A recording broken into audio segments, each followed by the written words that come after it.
बिस्मिल्लाहिर्रहमानिर्रहीम। अस्सलाम वालेकुम। कैसे हैं आप सब? उम्मीद है आप सब खैरियत से होंगे। मेरा नाम हाफिज़ मोहम्मद शहबाज है। आज हम 9th class mathematics chapter 2 exercise 2.3 question number 3 solve करेंगे, जिसमें कहा गया है if log 3.177 is equal to 0.5019 then find. कहा गया है अगर log लिया जाए इस नंबर का तो ये नंबर हमारे पास आंसर में आता है। आगे उन्होंने कहा है देन फाइंड, तब मालूम करें। तो सबसे पहले उन्होंने log दे दिया है और नंबर अगेन वही दे दिया, 3177 ही दे दिया है, सिर्फ पॉइंट नहीं लगाया। नेक्स्ट नंबर भी 3177 ही दे दिया है और पॉइंट 31 के बाद लगा दिया है। नेक्स्ट भी 3177 ही दिया है और पॉइंट उससे पहले 0.0 लिख दिया है। तो इस तरह से जस्ट नंबर वही है 3177 ही, सिर्फ पॉइंट को आगे पीछे कर दिया गया है।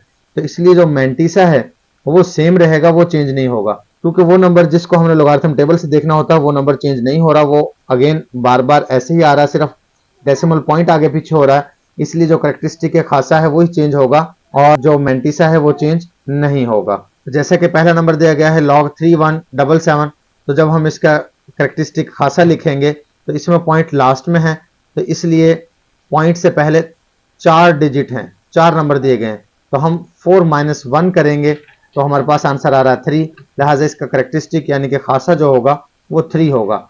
मैंटीसा इसका वही है, पॉइंट के बाद 5019, वही हम लिखेंगे 0.5019, और जब हम 3 में उसे प्लस करेंगे 3 0 की जगह पर आ जाएगा और इस तरह से इसका आंसर बन जाएगा 3.5019। नेक्स्ट नंबर दिया गया है log 31.77।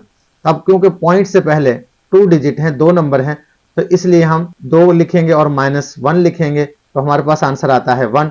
तो इसका खासा यानी कि करेक्टरिस्टिक 1 होगा। अब हम इसका मैंटीसा लिखेंगे तो मैंटीसा अगेन वही आ जाएगा जो आंसर में दिया गया था 0.5019, तो वही हम मैंटीसा लिख देंगे 0.5019। करेक्टरिस्टिक 1 है, जब हम उसे 1 को इसमें प्लस करेंगे तो 1.5019 आ जाएगा। तो इस तरह से इस नंबर का आंसर भी आ जाएगा। जब हम नेक्स्ट नंबर देखते हैं, अब क्योंकि पॉइंट से पहले कोई नॉन जीरो नंबर नहीं है इसलिए इसके करेक्टरिस्टिक यानी कि खासा माइनस में होगा, और पॉइंट के बाद एक जीरो है तो वो 1 लगेगा, प्लस इसमें 1 किया जाएगा, तो इस तरह से हमारे पास आंसर आएगा 2, और जो माइनस है स्टार्ट में वो माइनस एज इट इज आ जाएगा। तो इस तरह से जो खासा है वो -2 बन जाएगा। तो हम इसका खासा यानी कि करेक्टरिस्टिक -2 लिख देंगे, और इसका मैंटीसा अगेन वही होगा 0.5019, क्योंकि नंबर तो वही है 3177, तो इसलिए इसका मैंटीसा भी सेम रहेगा। जब हम इसके मैंटीसा को -2 में ऐड करेंगे तो -2 में हम इसे प्लस कर लेते हैं कैलकुलेटर की मदद से।